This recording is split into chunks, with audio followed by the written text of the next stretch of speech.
Assalamualaikum warahmatullahi wabarakatuh.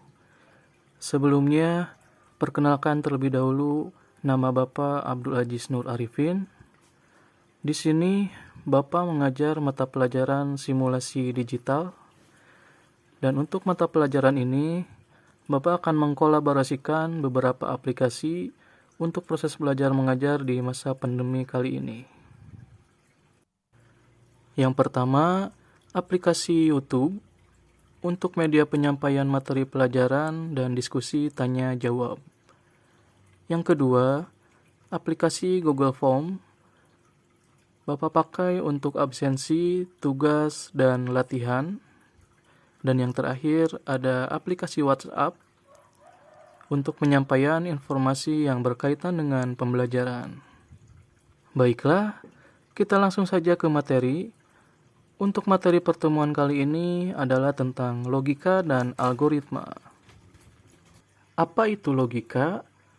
Logika berasal dari kata logus yang bermakna hasil nalar yang diutarakan dalam kata dan dinyatakan dalam bahasa.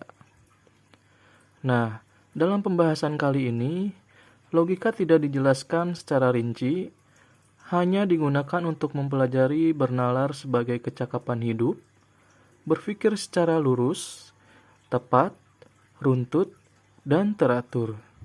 Jadi, pengertian sederhananya, logika adalah berpikir secara lurus, tepat, runtut, dan teratur.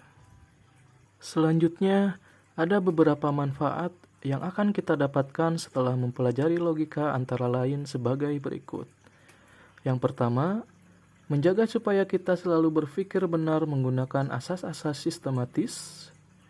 Yang kedua, membuat daya pikir menjadi lebih tajam dan menjadikannya lebih berkembang. Yang ketiga, membuat setiap orang berpikir cermat, objektif, dan efektif dalam berkomunikasi. Yang terakhir, meningkatkan cinta kebenaran dan menghindari kesesatan bernalar.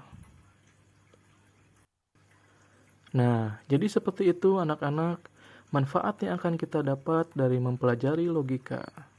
Karena pada dasarnya, logika itu sangat berkaitan dengan cara kita menghadapi masalah dan bagaimana kita menyelesaikan masalah tersebut. Selanjutnya, salah satu fungsi logika adalah sebagai alat untuk menarik kesimpulan. Kita dapat menggunakan alat ini setelah melakukan penalaran berdasarkan pernyataan-pernyataan benar yang ada. Penalaran untuk penarikan kesimpulan dibedakan menjadi dua jenis. Yang pertama, pola nalar deduktif, dan yang kedua, pola nalar induktif. Pola nalar deduktif adalah penarikan kesimpulan yang bergerak dari pernyataan benar yang umum ke khusus, sedangkan pola nalar induktif adalah penarikan kesimpulan yang bergerak dari pernyataan benar yang khusus ke umum. Baiklah, kita lihat contoh berikut ini. Contoh pola nalar deduktif. Yang pertama, pernyataan umum. Semua siswa SMK harus disiplin dan bertanggung jawab. Yang kedua, pernyataan khusus. Sandi adalah siswa SMK. Yang ketiga, kesimpulan. Sandi harus disiplin dan bertanggung jawab. Pada contoh kali ini, kita lihat kata yang mengandung unsur pernyataan umum adalah semua siswa, dan kata yang mengandung unsur khusus adalah Sandi sebagai siswa. Sehingga kita dapat simpulkan menjadi Sandi harus disiplin dan bertanggung jawab. Contoh yang kedua adalah pola nalar induktif. Yang pertama, pernyataan khusus. Yuda rajin belajar, dia mendapat hasil yang memuaskan. Yang kedua, pernyataan khusus. Tika rajin belajar, dia mendapat hasil yang memuaskan. Yang ketiga, kesimpulan.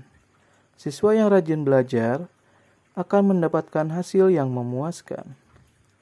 Nah, di sini contoh pola nalar induktif. Kita lihat kata yang mengandung unsur pernyataan khusus, yaitu Yuda rajin belajar. Yang kedua, Tika rajin belajar. Sehingga kita dapat tarik kesimpulan dari khusus ke umum menjadi siswa yang rajin belajar akan mendapatkan hasil yang memuaskan. Sekian untuk pertemuan kali ini. Semoga bermanfaat dan apabila ada pertanyaan silahkan ketik di kolom komentar. Dan untuk tugasnya, yang pertama, rangkum materi yang Bapak sampaikan di buku catatan masing-masing. Yang kedua, buat pola nalar deduktif dan induktif masing-masing 2.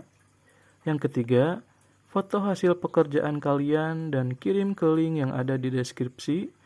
Jangan lupa kasih nama dan kelas. Dan sebelumnya, kalian isi absensi dulu pada link yang telah Bapak berikan sebelumnya. Terima kasih.